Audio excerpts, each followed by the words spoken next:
You fucking...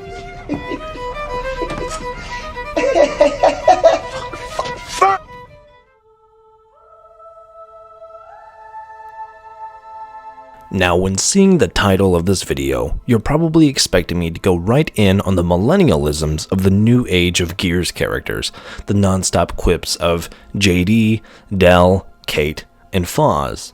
Unfortunately, that's not what I'm here to do. See, the longer I try to think about Gears and the issues I have with its writing, I get pulled away from the original points I was making and find more often than not that Gears is just not what it's described as, or what people talk about it as being. When I talk about maturity, I don't mean the 16-year-old boy who just learned what Normandy is and goes on about how Berserk is the darkest story ever told. The kind of gratuitous maturity that calls on the very nature of obscene gore to carry itself. I mean in a story's ability to handle very real and knowledgeable topics that apply to the characters in a believable way. This is why a story like, hell, look at Fiona and Cake, the Adventure Time spin-off, for more maturity in the way it goes about themes and characters than in Gears. I don't think Gears of War is very mature, and here's why. It more so reminds me of playing with action figures where the idea might be good, but nothing else is. The story of humanity persevering with hope through the worst hell fronts ever seen on the face of the earth, or well, Sarah.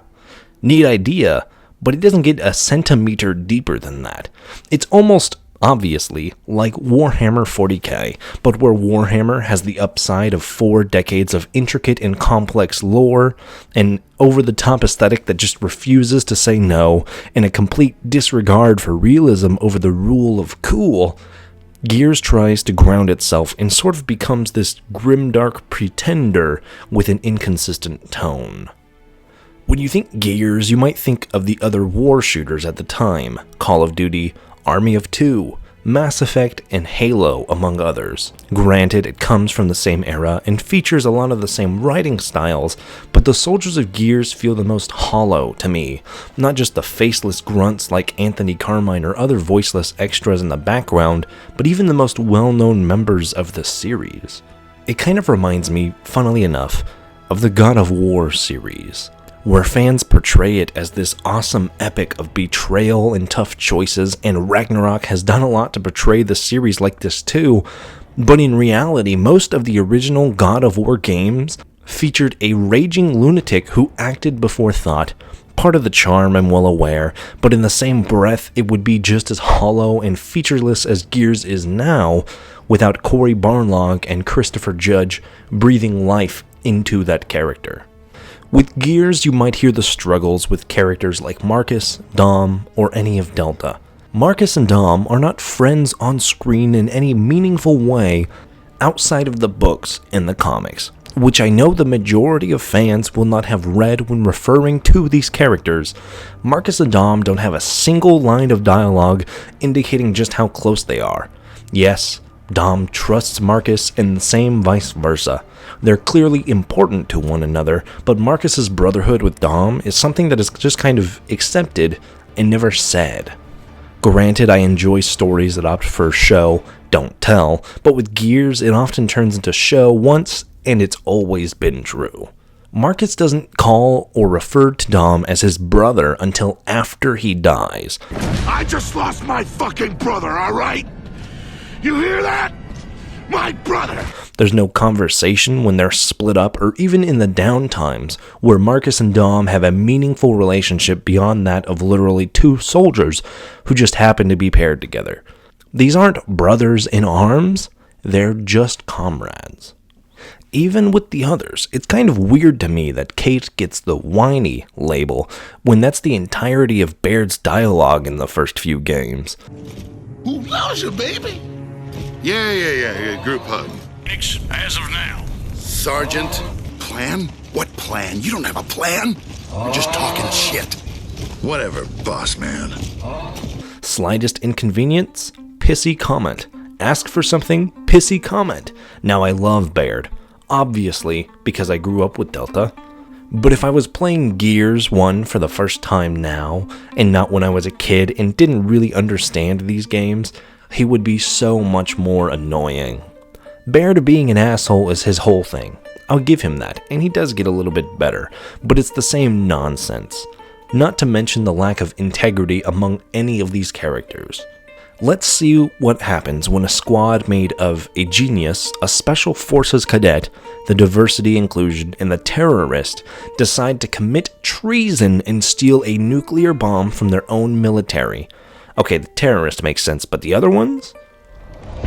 Control, Kilo here. So, we're gonna get the light mass missile online and use it to kill General Khan. Any objections? Works for me. A literal shrug of the shoulders. I know it sounds cruel to call Cole the diversity inclusion. He's probably my favorite character in Gears, but I kinda hate him in Judgment. He's around literally just because Baird and him are supposed to be buddies. Plus, apparently this fascist military brought him onto the Spec Ops top security base for a tour when he was a superstar and just happens to know the location to be able to lead Kilo to the before-mentioned nuclear bomb. Not Cole the soldier, Cole Schraden the professional athlete. Imagine watching Shaquille O'Neal get a private tour around Area 51. But like with Dom and Marcus before, they're described as being best friends but rarely, if ever, even talk to one another. The only thing I can think of is this one comment at the end of Judgment. Cole, do we have this much tension between us? Yeah, I think we might. Good, just checking. What about the other characters? Like I said, Cole is one of my favorites. What is he like aside from his encounters with Baird? He's the hype man. Black guy that's famous and makes music, so basically he's a buff Donald Glover. What kind of rap music you into, and what kind of sneakers you like? And I was like, oh, I don't really like rap music. I really enjoy the soulful stylings of the Cranberries. But when talking about one-note characters, Cole unfortunately gets it the worst, playing fourth wheel to a lot of Delta Squad until the first act of Gears 3. Then, of course, by Gears 4 and 5, he's back to being the enthusiastic guy, and that's about it. The murder of innocent people at Settlement 2. What does Cole, one of the 4 people to save humanity and the COG, have to say about it? I know who I'll call from this herd. Thanks for the wonderful insight, Cole. Man, hurt us. Fuck you. We're gonna whoop your mama's ass. Wow. The best he gets is the moments at the stadium in Gears 3. It's clear that he's got some issues and just wants to go back to his glory days, whether it's in the form of a midlife crisis where he literally wants to be younger after 18 years of war, or just a nostalgic trip for a short moment of his life before all this. I don't know. The game literally refuses to tell us or have the characters talk about themselves for more than a few seconds. Cole gets a weird two-faced life where he's really punkish and really humble at the same time, supposedly your classic superstar and loving the fame, but also really Papa Bear for the rest of the time. Even Dominic, who spills his soul to his dead wife and gets the best character moments in Gears 2 and 3, spends a total of 30 seconds on this. At least he's got more to say about what's going on around them and how he feels about the other characters, like this short interaction with Sam. I am not gonna end up like them. I bloody well am not. You won't, Sam. I've got your back. Others, like the Carmines, are totally one note. Benjamin gets the most character between wanting to prove himself and being a hero. Anthony doesn't even count because he had a total of 3 lines. Wow, cool! Nah. See? Clayton is just a big tough guy with no real character outside of he hates grubs and he's kind of sarcastic even when no one is listening. Jeez Louise, what the fuck? Oh, and he also literally holds no grudge about this guy killing his niece. Gary exists. Other characters have quirks or things that make them unique, but offer nothing to the world. They have glimpses, but don't add anything to the story. At least someone like Prescott adds to further the world, or Adam has a little bit of an ethical conundrum on his hands, or at least it would be if the Locust were given any amount of character besides the bad guy. You can give Gears the excuse that the games are not as long as a full-fledged RPG and can't describe every little character, but even Halo found the time to humor us to the Arbiter and the Covenant to a further extent in just one game. Gears can't do it across 3? Adam's relationship with the Queen comes up 3 times across all 3 games. First, when Locust tunnels are mapped out on his estate. Second, when Mira references him in Nexus, and a few single lines right from her in Gears 3. But we don't know anything that isn't told to us by Adam in the last 20 minutes of Gears 3. Not a single time something comes up and Dom says, "What was that?" Do we get any crumbs of an idea or an explanation? Marcus will say a line that counts as dull foreshadowing, but refuses to elaborate beyond a one-liner. It's an issue that permeates throughout the entire series. At least I can give props here to JD in Gears 4. People confuse as ramblings and quick emotional responses with him being weak, which I mean is both true, but it also isn't. These 3 haven't fought the Locust. His delivery reflects a cocky 20-something delving into hell for the first time. This isn't an excuse for Marcus to be stoically mute in the first games, though, because as stated, he just refuses to elaborate on nearly anything until Gears 3, and even then in only a fair handful of moments. Now, does Marcus Phoenix need to be a character who knows what's going on and have an opinion on everything? No.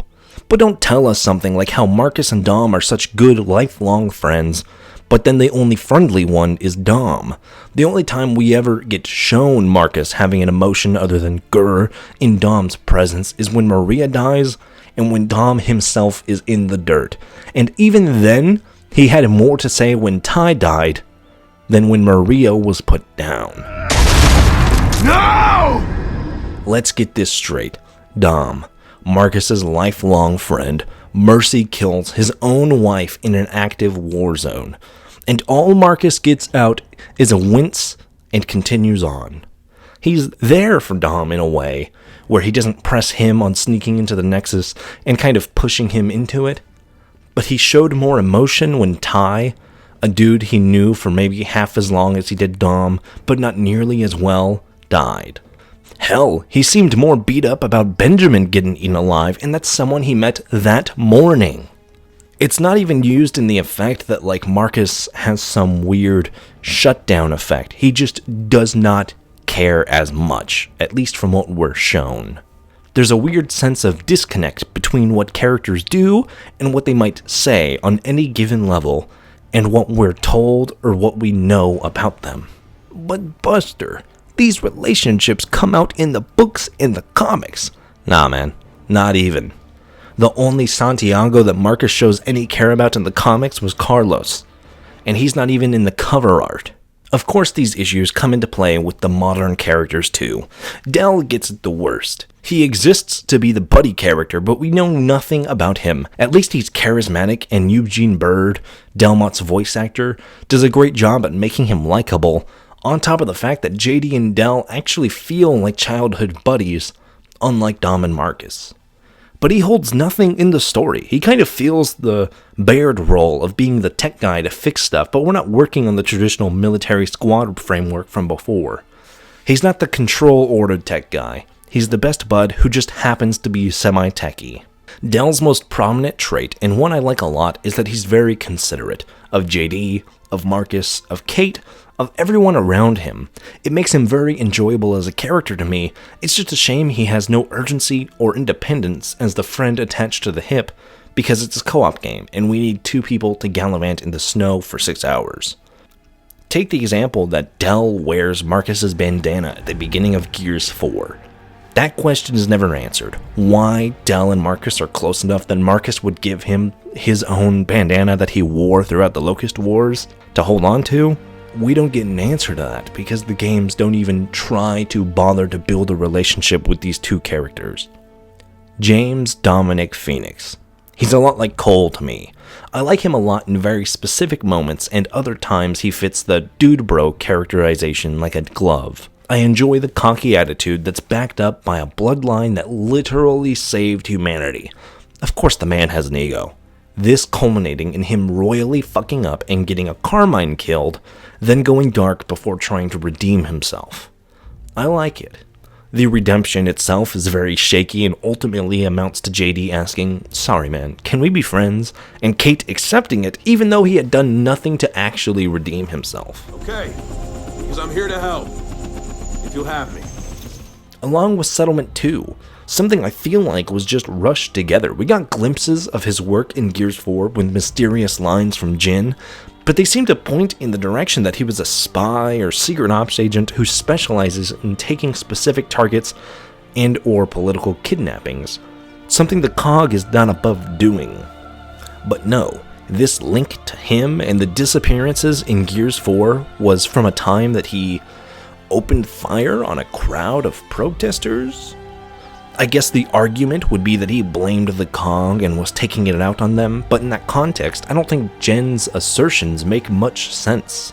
In my honest opinion, if the Coalition's writing team had any stones, JD's dark streak should have started when Marcus died. That's right, I think Marcus should have died right here. So in the inverse, where Marcus starts to go Postal and Griffin and Queen Mira at the end of Gears 3 and that trilogy, JD goes into the new trilogy being hardened by the demons that have plagued the world for 4 centuries by now. Damn, Marcus.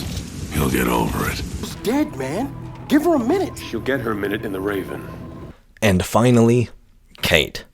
I think Kait honestly fits easily into Marcus's role.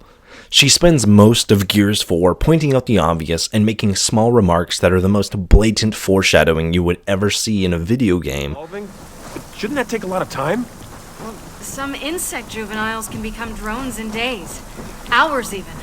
So, juvies and drones. Outside of her personality being a lot more social and bubbly than Marcus's, she fits the same role in the plot.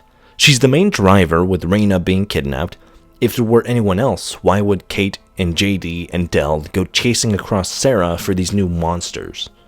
In Gears 5, they start going down a path that kind of reminded me of Batman Arkham Knight, with the Joker tainting Batman's mind until he comes to the point of killing.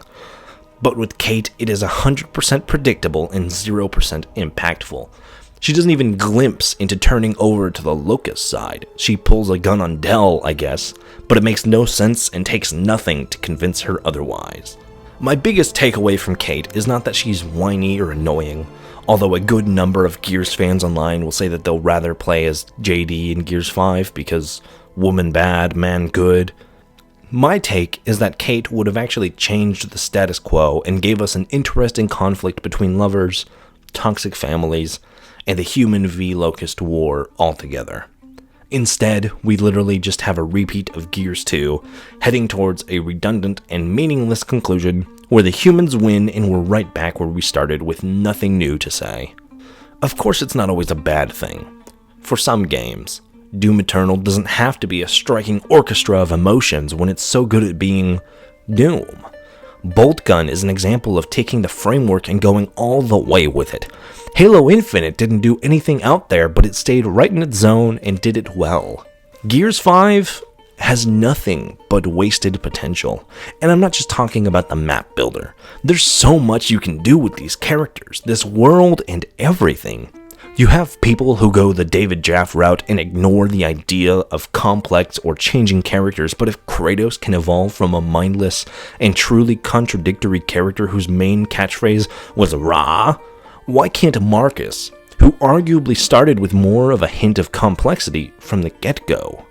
But no, we have characters who are whittled down to the bare-bone caricature of what they were. Cole really is just Loud Guy now, driving a motorcycle into a dinosaur and getting ripped in half just to walk away. Paddock, who told Baird that if he ever saw him again, he'd probably kill him because the COG murdered his spouse. He dropped these.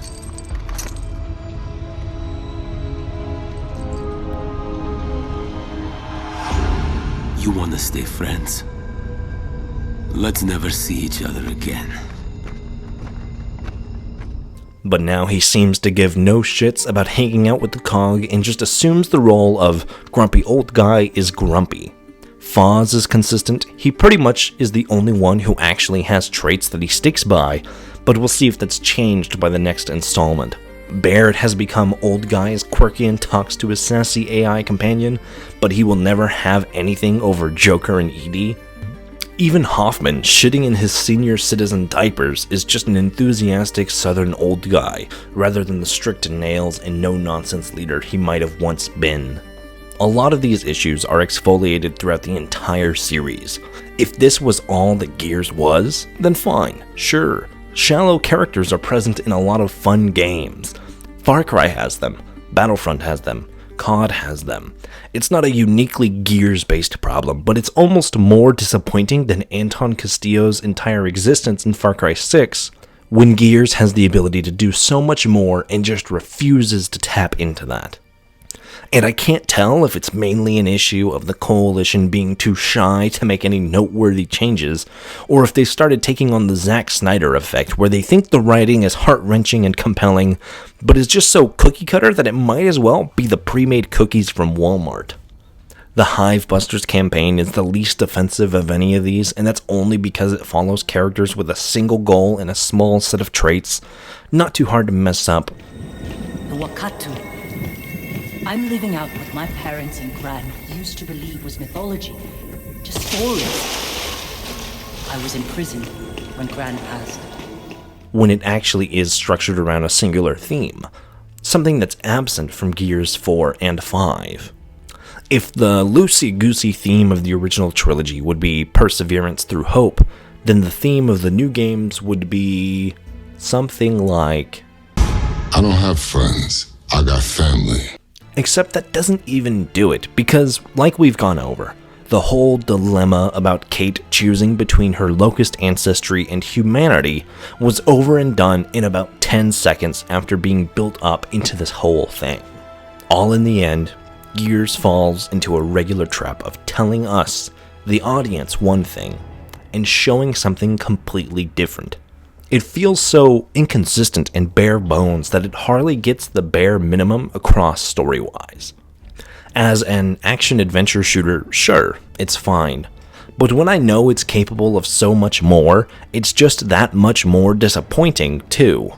It might seem unfair to compare Gears against something like God of War. Outside of sharing the same acronym, they don't seem too familiar on the surface.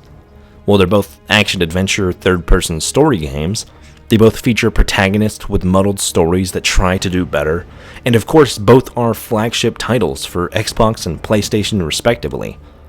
But where one has the passion and the writing to get its characters and themes across, the other seems too focused on getting to the end that the entire middle of these stories just ring hollow, and they're kind of pointless.